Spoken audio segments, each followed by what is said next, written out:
I was listening to a sermon this past week that was from the COVID era. And as I was listening to this, it was talking about the underground church in China and some other places.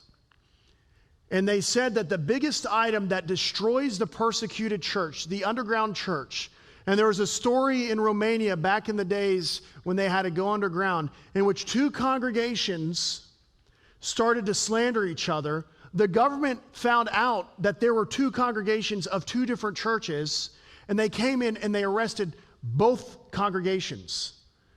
And I bring this up because the biggest item that this individual is talking about the church underground in China, is that the biggest item that destroys churches is divisions within the church, is slander within the church, is backbiting within the church.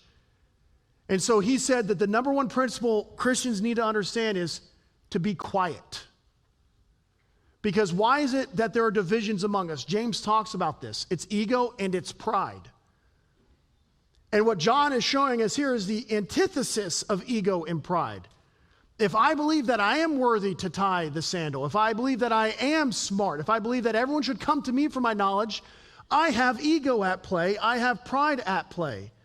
And we as believers today, we must be careful that we do not eat our own.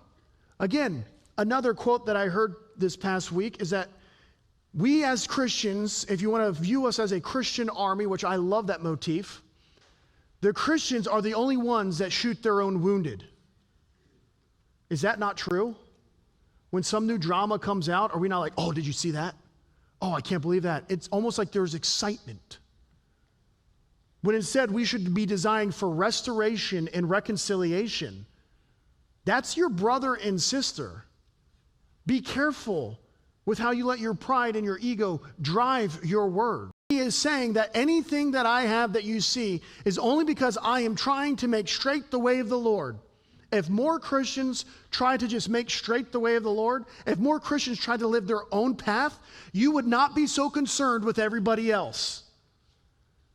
Life is too complicated to worry about other people when you and I and all of us have our own stuff that we need to deal with.